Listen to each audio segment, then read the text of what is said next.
Tracey! Tracey! McBean, the famous inventor. It was the last week of school term, and for our class, that meant excursion time. We were heading out of town. Destination, Haunting Rock Park. Do you know why it's called Haunting Rock, Seamus? I do know, Tracey. Haunting Rock is so-called Haunting Rock for its hauntedness. Hauntedness? Haunted by the forever lost kids. It all happened on a school excursion from long ago. There were 4 children, school children. They had left the walking track and had become lost. They were mixed up, confused.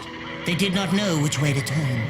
Oh no, that's not good. All they could do was keep walking and try and find the track again. One of them began to play the flute, hoping the music would alert a rescuer to them. So did someone find them? Alas, they were never seen again. What happened to them? No one knows. Oh, I think I know what happened to them. Yeah. It was drop bears. Yeah. And what are drop bears? Oh, don't you know anything, McBean? At certain times of the year, drop bears fall from the trees.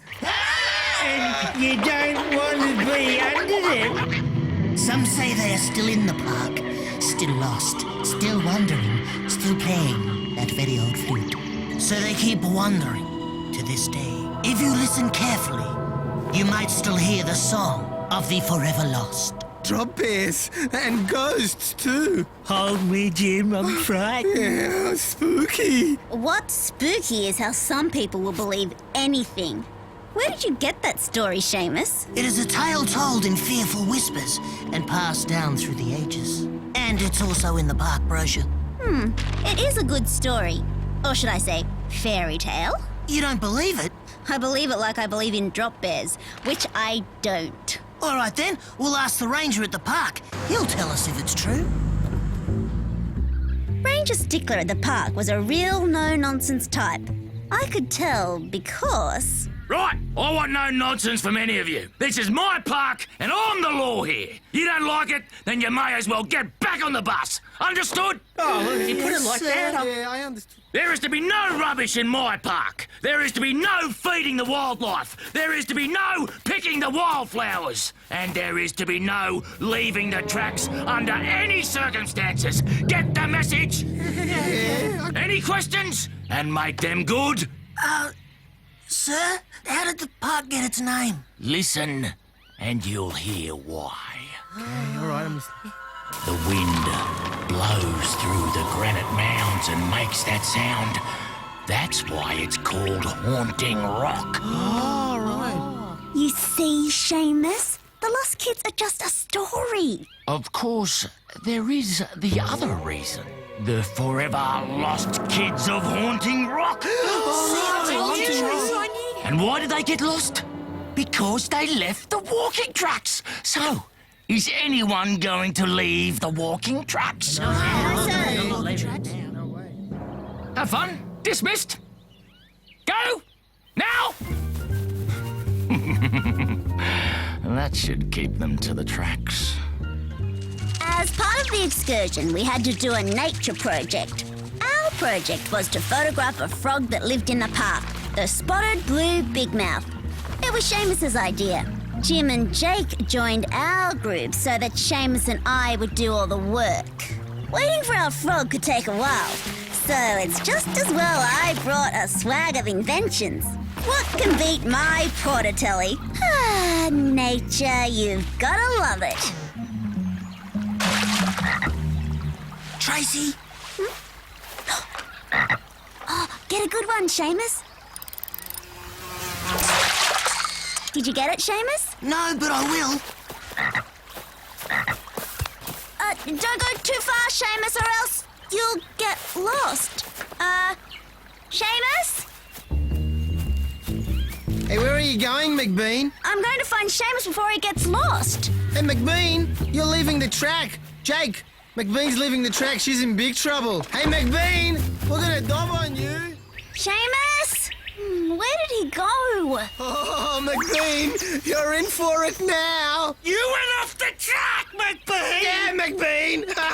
And, Did it occur to you two brain surgeons that you've walked off the track as well? What? Yeah. It did occur to us, actually, McBean, just about 10 seconds ago. Ugh. Let's find our way back to the track. Drop bears! Look, there is no such thing as drop bears. It's probably just a possum. But let's not stay around to find out. That should be perfect. Hold it there. Oh, you know you're just making this difficult for both of us. Strange. We should have got back to the track by now. We're lost, McBean, and you lost us. Getting lost is impossible when you have my inventions. Have you got a compass? A compass? Who needs a compass when you have a GPS receiver? I press a few buttons and my global positioning system sends a signal to a network of satellites orbiting above. They then return the signal and give us our exact position on the globe. Well, it would if the batteries weren't flat. What now, McLostus? This, the McBean Compu Trail Tracker. With this, we can follow our trail back to where we started at the Billabong. What's that sound? It's only the wind. Oh, I can't make it out. That's better, thanks. What sort of wind gets louder when you ask? One that I want to get away from. Come on! Hold it! The worst thing we can do when we're lost is panic. Are we going to be afraid of a little wind noise? I'm terrified of a little wind noise. We'll be back at the ranger station in no time. It's not far now. We're almost there.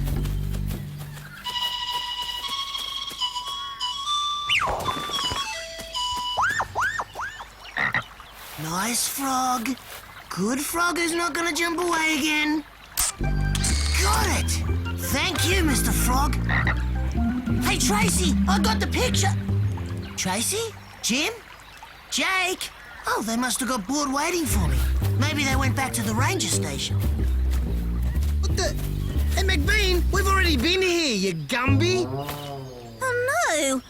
Oh, that's just great. I've invented a brilliant, high-tech, ultra-modern way to walk around in a circle. We're gonna be lost forever. Like the forever lost key.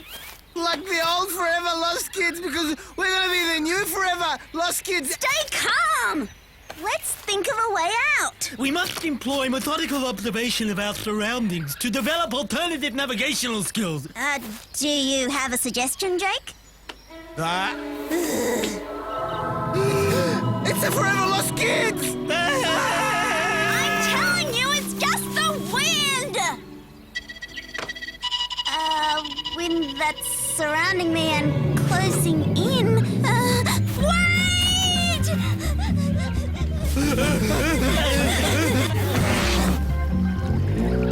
It's too deep to cross. Which way?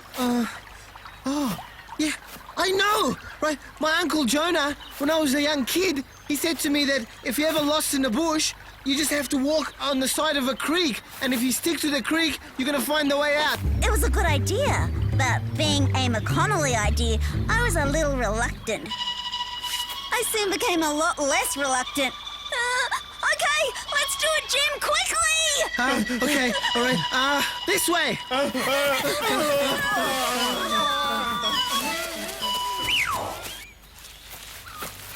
Where are they? Where who, lad? I can't find my friends. I'm sure they're not lost. Well, just because I've lost them, it doesn't mean that they're lost. So, if they're not lost, where are they? We're right here, Ranger Stickler. Oh, Tracey. McBean, after everything we've been through, there's something I've got to tell you. What's that, Jim? I was right. I told you, didn't I? What did I tell you? So now tell me, were you three lost? It's the forever lost kids. They won't give up. Lost kids? Ha! I'll show you what that is. It's a lyrebird. I know about them, but they're amazing. They can mimic any sound. But if the lyrebird mimics sounds, doesn't that mean it must have heard the flute sometime? Good point.